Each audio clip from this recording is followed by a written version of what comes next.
नमस्कार दोस्तों, स्वागत है आपका एक नई कहानी में। और यह कहानी बहुत ही इंटरेस्टिंग होने वाली है, तो इस कहानी को पूरा जरूर सुनें। आज शनिवार का दिन था और मधु सुबह ऑफिस गई थी। और ऑफिस से निकलकर मधु उस दिन शाम को करीब 7 बजे घर पहुंची तो पाया कि उसका 4 वर्षीय बेटा हिमांशु तेज बुखार से तप रहा था। यह देखकर वह तुरंत उसे लेकर सीधे बाल रोग विशेषज्ञ डॉक्टर प्रमोद के क्लिनिक पहुंची। वहां की भीड़ देखकर उसका मन खिन्न हो उठा। उसे एहसास हो गया कि 9 बजे से पहले घर नहीं पहुंच पाएगी। डॉक्टरों के यहाँ अब फिर कोरोना के बाद भीड़ बढ़ने लगी थी। कुछ देर बाद बेचैन हिमांशु उसकी गोद में छाती से लगकर सो गया। एक बार को उसका दिल किया कि अपनी माँ को फोन करके बुला ले, लेकिन वह ऐसा नहीं कर पाई। उनका भाषण सुनकर वह अपने मन की परेशानी बढ़ाने के मूड में बिल्कुल नहीं थी। मधु की बड़ी बहन राधा का फोन 8 बजे के करीब आया।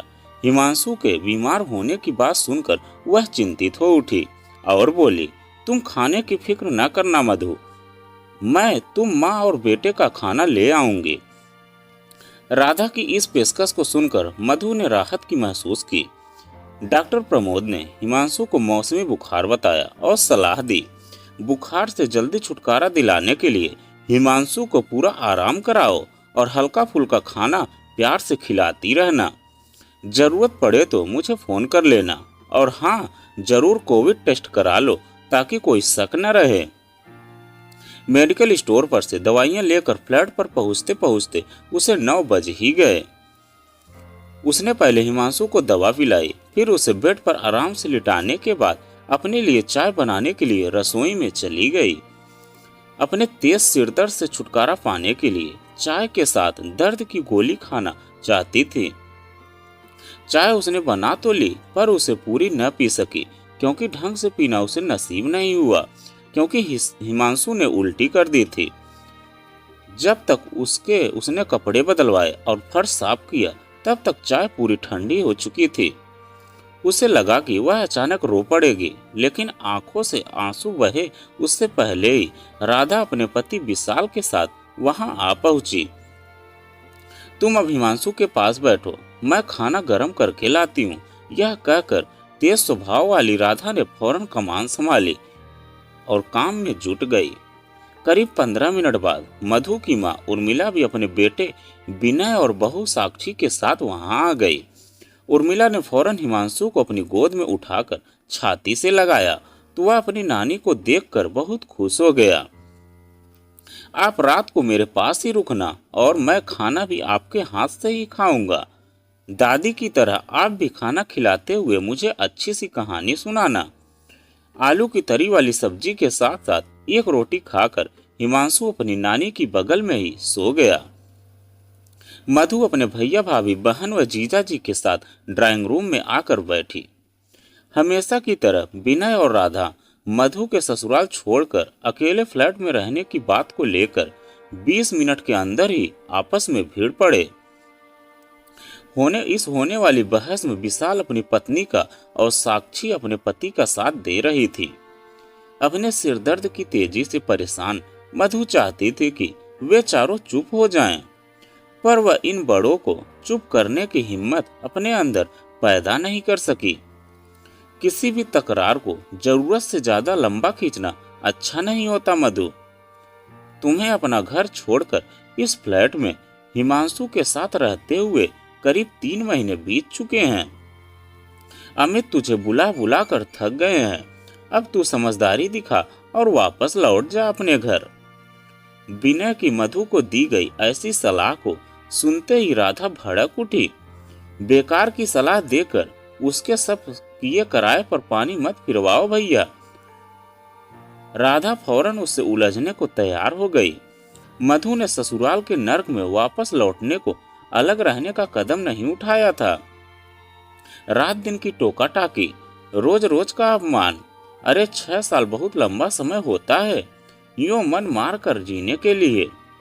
अगर अमित को अपनी पत्नी व बेटे के साथ रहना है तो उसे अब अलग होने का निर्णय लेना ही होगा। मधु किसी कीमत पर वापस लौटने की मूर्खता नहीं दिखाएगी। तुमने इसे भड़का भड़का कर इसका दिमाग न खराब किया होता तो आज यह अपने पति से ऐसे दूर न रह रही होती। विनय का स्वर शिकायती कड़वाहट से भर उठा। भैया, राधा पर गलत आरोप मत लगाइए। विशाल ने फौरन अपनी पत्नी का पक्ष लिया। हम दोनों मधु का साथ दे रहे हैं। अगर फ्लैट में रहने का फैसला उसका अपना है और देख लेना, वह जल्दी ही अपने मकसद को पा लेगी। तुम्हें लगता है कि अमित दबाव में आकर अपने घर से अलग होने का निर्णय हो जाएगा? बिल्कुल। अरे, अपने बीवी बच्चे से दूर रहना आसान नहीं होता है। मैं आपसे सहमत नहीं हूँ जीजाजी, साक्षी ने अपना मत व्यक्त किया। अमित जीजाजी अपने घर वालों के साथ बड़ी मजबूती से जुड़े हुए हैं। उनकी छोटी बहन अभी कुंवारी घर में बैठी है। जब तक उसकी शादी नहीं हो जाती तब तक उनके अलग होने का सवाल ही नहीं उठता है। अपने घर वालों के प्रति अपनी जिम्मेदारियों को वह घर से अलग रहते हुए क्या पूरी नहीं कर सकता है? और क्या मधु को खुश और सुखी रखना उसकी सबसे पहली जिम्मेदारी नहीं होनी चाहिए? राधा के इस सवाल के जवाब में विनय और साक्षी को खामोश रहना पड़ा। अमित और मधु के बीच बिगड़े रिश्ते के विभिन्न पहलुओं की चर्चा उन चारों के बीच चलती रही थी। मधु ने कठिनाई से एक रोटी खाया और अपने सिर दर्द से लड़ते हुए मजबूरन उन सब के बीच बैठी रही। रह रहकर उसका मन अतीत की यादों में घूम आता था। इन सब लोगों के बीच चल रही बहस में उसकी ज्यादा रुचि नहीं थी, क्योंकि वह इनकी दलीलें पहले भी कई बार सुनकर पक चुकी थी। जब वे चारों घंटे भर बाद भी चुप होने को तैयार नहीं हुए तो हार कर मधु ने थके स्वर में हस्तक्षेप किया। ससुराल छोड़कर यहाँ अलग रहने का मेरा फैसला गलत था या ठीक, इस पर अब बहस करने का क्या फायदा है? किसी को भी परेशान होने की जरूरत नहीं है। भविष्य में मेरे इस कदम के कारण जो भी नतीजा निकलेगा उसकी जिम्मेदार मैं सिर्फ खुद को ही मानूंगी, किसी और को नहीं। तू अकेली नहीं है, हम तेरे साथ हैं। उसका कंधा हौसला बढ़ाने वाले अंदाज में दबाकर राधा अपने घर जाने को तैयार खड़ी हुई। अमित को हिमांशु की बीमारी की खबर दे देना, ऐसी सलाह देकर विनय भी जाने को उठ खड़ा हुआ। माँ को सुबह यहाँ छोड़ जाना, मेरे ऑफिस में काम चल रहा है। कल भी मुझे ऑफिस जाना है। मधु की इस बात को सुनकर विनय के माथे पर बल पड़ गए। कल तो साक्षी के मम्मी पापा के यहाँ हमारा लंच है। माँ भी हमारे साथ जाएगी, विनय ने जानकारी दी। तू हिमांशु को मेरे पास छोड़ जाना, राधा ने समस्या का समाधान बताया। नहीं, यह ठीक नहीं रहेगा। अगर कहीं कोविड हुआ तो बुखार हर्ष और राज को भी पकड़ लेगा। मम्मी को ही साक्षी के घर जाना कैंसिल करके यहाँ रहने आना चाहिए। विशाल ने कुछ ऐसे कठोर शुष्क लहजे में अपनी बात कही कि राधा अपने पति की बात का आगे विरोध नहीं कर सकी।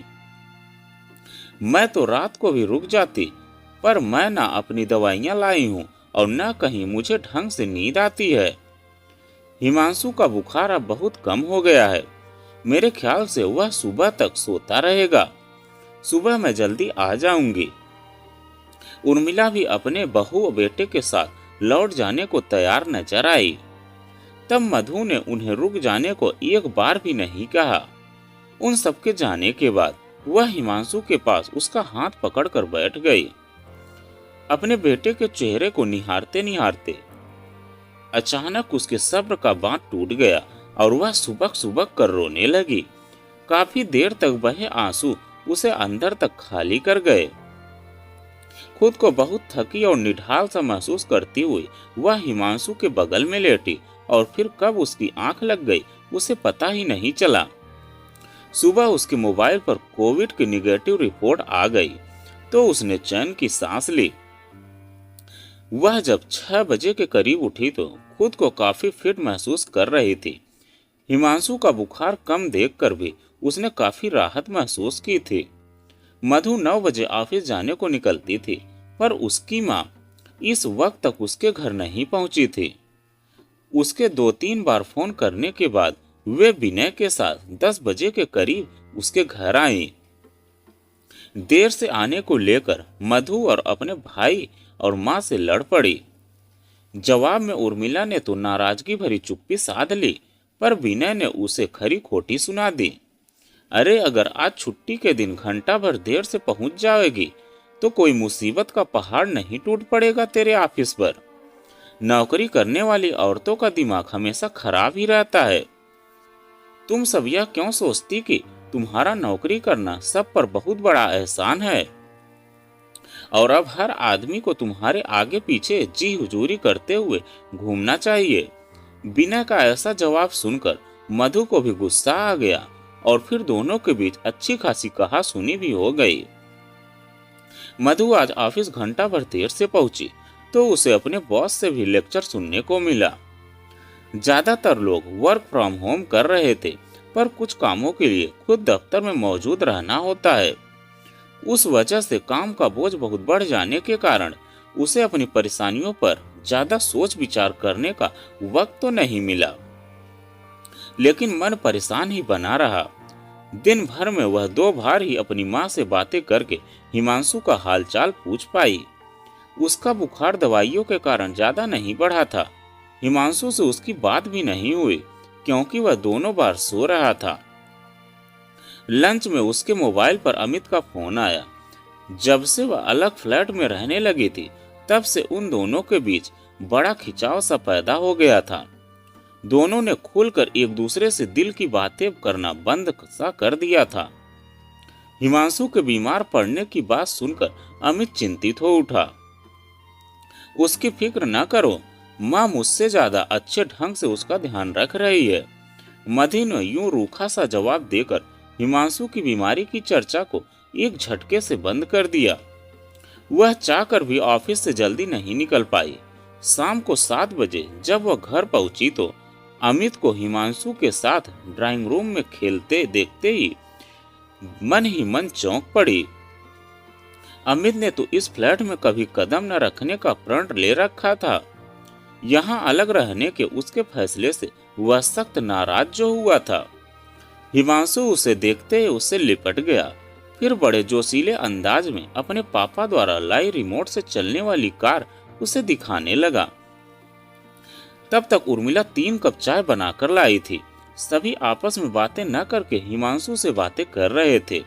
उन तीनों के ध्यान का केंद्र बनकर हिमांशु खूब हंस बोल रहा था। चाय पीने के बाद मधु बेडरूम में कपड़े बदलने चली गई। नहा धोकर वह तरोताजा महसूस करती। जब ड्राइंग रूम में लौटी तो अमित विदा होने को उठ खड़ा हुआ। पापा आप मत जाओ प्लीज। हिमांशु अपने पापा के गले में बाहें डालकर रुआंसा सा हो उठा। मैं फिर आऊंगा मेरे बेटे, तुम टाइम से दवा खा लेना और मम्मी व नानी को तंग मत करना। तुम ठीक हो गए तो कल मैं तुम्हें बाजार घुमाने भी ले जाऊंगा। हिमांशु का माथा चूमकर अमित ने उसे प्यार से समझाया। आप कुछ देर बाद चले जाना, मैं किचन का चक्कर लगाकर आती हूँ। मधु के इस आग्रह में इतना आत्मविश्वास और अपनापन भरा था कि अमित से कुछ कहते नहीं बना और वह खामोशी से वापस सोफे पर बैठ गया। उर्मिला अपने घर से खाना बना लाने को तैयार थी, पर मधु ने उन्हें मना कर दिया। वे अपनी बेटी के व्यवहार को समझ नहीं पा रही थी। मधु का शांत गंभीर चेहरा उसके मनोभाव को पूरी कुशलता से छिपा रहा था। आज अमित का मूड ठीक लग रहा है। तू प्यार और शांति से उसे अलग घर में रहने को राजी करने की कोशिश दिल से करेगी तो वह जरूर मान जाएगा। बार बार इस सलाह को दोहराकर उर्मिला गाड़ी मंगाकर अपने घर 8 बजे के करीब पहुंच गई। हिमांशु और अमित एक दूसरे का साथ खेलने में बिल्कुल मस्त थे। मधु अधिकतर समय रसोई में रही। उसने सब्जी और रायता तैयार कर रोटियां बनाई और खाना मेज पर लगा दिया। उस दिन बड़े हल्के फुल्के अंदाज में अमित से बोल रही थी। शिकवे शिकायतें एक बार भी उसकी जबान पर नहीं आई। अमित भी कुछ देर बाद सहज हो गया। उसने अपनी छोटी बहन रीता के रिश्ते की बात कहां चल रही थी उसकी जानकारी मधु को दी। दोनों ने अपने अपने ऑफिस से जुड़ी जानकारी का आदान प्रदान भी किया। दोस्तों व रिश्तेदारों के साथ घटी घटनाओं की चर्चा भी की। कुल मिलाकर उनके बीच लंबे समय के बाद 2-3 घंटे का समय बिना तकरार और झगड़े के बीता। भोजन हो जाने के बाद बर्तन समेटकर मधु रसोई में चली गई। हिमांशु और अमित फिर से कार के साथ खेलने लगे। दोनों इतने खुश थे कि उन्हें मधु की अनुपस्थिति का एहसास ही नहीं हुआ। अमित के ऊंची आवाज में पुकारने पर मधु शयनकक्ष से निकलकर ड्राइंग रूम में आ गई। अब मैं चलता हूँ, 10 बज चुके हैं। हिमांशु को गोद से उतारकर अमित खड़ा हो गया। कोई जवाब न देकर मधु वापस बेडरूम में चली गई तो अमित की आंखों में हैरानी और उलझन के मिले जुले भाव उभर आए। मधु एक बड़े सूटकेस को पहियों पर चलाती जब फौरन लौटी तो अमित यह देखकर चौंक पड़ा। चलो, मधु ने सूटकेस को मुख्य द्वार की तरफ धकेलना जारी रखा। तुम साथ चल रही हो? हाँ, मधु का जवाब सुनकर हिमांशु खुशी से तालियां बजाता अपने पिता की गोद में चढ़कर उछलने लगा। ऐसे अचानक मैं बहुत हैरान भी हूँ और बेहद खुश भी। अमित ने प्यार से हिमांशु का माथा चूम लिया। मधु अमित का हाथ अपने हाथों में लेकर भावुक लहजे में कहने लगी, अपना घर छोड़कर इस तरह लौट आने पर दोनों नहीं तीनों ही खुश थे। और वह अपने पति के साथ घर लौट गई और खुशी खुशी रहने लगी। तो दोस्तों, यह कहानी आपको कैसी लगी कमेंट में लिखकर जरूर बताइएगा। अगर आप हमारे चैनल पर नए हैं तो प्लीज़ चैनल को सब्सक्राइब कीजिएगा और वीडियो को एक लाइक कीजिएगा। तो चलिए मिलते हैं एक नई कहानी के साथ में एक नए वीडियो में।